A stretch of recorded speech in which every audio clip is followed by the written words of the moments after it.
Hello heroes, it's Hope Williams and we're here to discuss today the proper use of props. I'm not cool, the sunglasses are a prop. But if you're cool, don't forget to subscribe to the official Magic Ears channel. You don't want to miss a thing that's coming up. Today we're talking about the proper use of props. And I'll tell you a bonus for using props.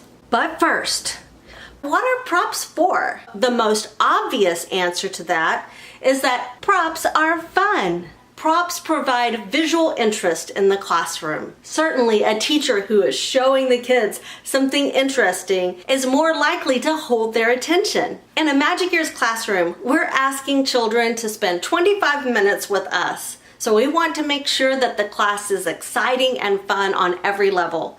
In addition to using our voice and our face and our body language, we want to provide meaningful and visual stimulation for them so that they have a better chance of learning in the classroom.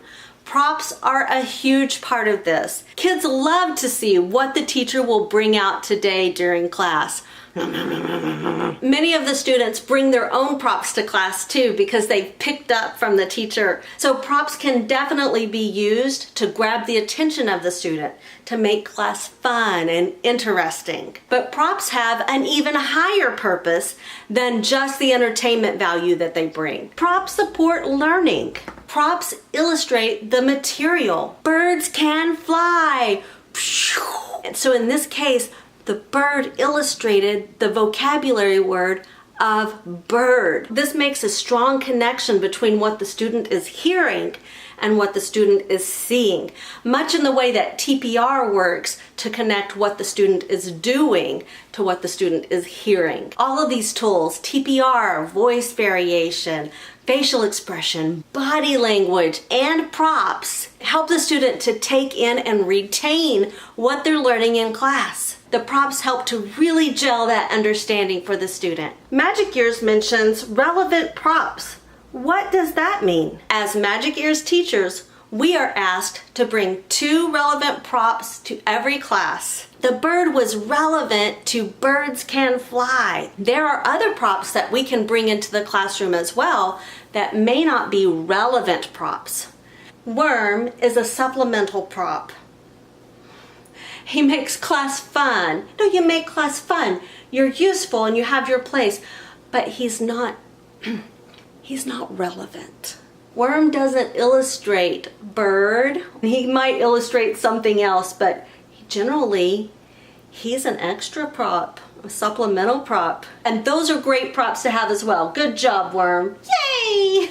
Primarily, when Magic Ears is asking us to bring props into the classroom, they're asking for relevant props. Supplemental props, props that are used to make class fun are welcome as well. But don't forget those 2 props that illustrate the vocabulary of the lesson. So what kind of props do I need? Let's check out 3 types of props that work great in a Magic Ears classroom. Realia is a real-life object used to illustrate a concept. Egg for egg.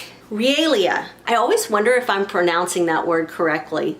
Realia. There's a lot of research that shows that realia ties to the senses in a better way than perhaps a duplicate of an object.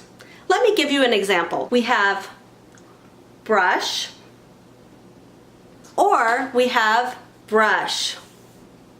Remember, the PowerPoint already has graphic images on it. What it doesn't have is a real-life object and demonstration with the vocabulary. Real-life objects inspire the students in a way that a graphic image may not. Watch the students start reaching and looking for a brush so that they can bring one on screen. It's okay to use a flashcard when we just can't find something to illustrate the vocabulary. For example, when I teach letter I don't have an igloo. So I do have an image that illustrates igloo that I will hold up for the students to see. Otherwise though, without spending a lot of money, it's great to even just look around the house and see what you can come up with. In most cases, you've got something already that will illustrate the concept. Do I need a prop for everything? No, you don't need a prop for everything. In fact, I'm going to illustrate a scenario where you may not want to use a prop. I ordered this prop and I haven't used him yet, although I may. I still think he's very cool. Right now, what I do for alligator is alligator. And this is a great time to get the class active. So use your judgment about whether TPR or a prop would be best. Or if you can use both, then that sometimes is a great option. You always want to go with whatever's really going to tie the child's experience to what they're hearing. Let's talk about digital props. Some of you use Manicam and you'll show real life clips of dogs running around or cats falling over. And these can be very fun and engaging as well. They illustrate the vocabulary that we're teaching in a way that the students can remember. Kids also love toys as props. And their passion for fuzzy whatever is just unending. If you have stuffed animals, if you have toys, they will flip for them. So we've talked about what kinds of props we can use. We can use realia, things from our home, eggs, lemons, umbrellas. We can use toys, stuffed animals, Rubik's Cubes, puppets, digital props, and 2D props when we can't find an igloo, for example, will suffice. And now some tips for using props. Props must be visible. By their nature, props have to be seen. Camera focus is part of our consideration. Remember that you are on a very tiny screen, something small. Well, it may not even focus immediately while we're trying to show it to the student. Maybe something larger would make a bigger impression. So size can be a factor when we're thinking about focus, but also movement. As long as I'm moving this ladybug in and out, the camera will never catch up. Glare. Now this can be a problem. It can especially be the problem with something like a flashcard. It can catch that glare and block the image so that the student may not ever even see what you're trying to show them. The same thing can happen with a whiteboard. You can get a glare on it, but finding your angle and really practicing with that and getting used to that can help. Just tilting it forward a little. The same with the flashcard. If you are using a flashcard, tilt it a little. So normally straightening out those props will do it, but it could take some practice to get used to using props that have glare. Share the screen with your props. And by this I mean, don't forget the student needs to see your mouth as you pronounce horse. Horse. Oh no, the student never saw the teacher pronounce horse. So make sure that you're sharing the screen.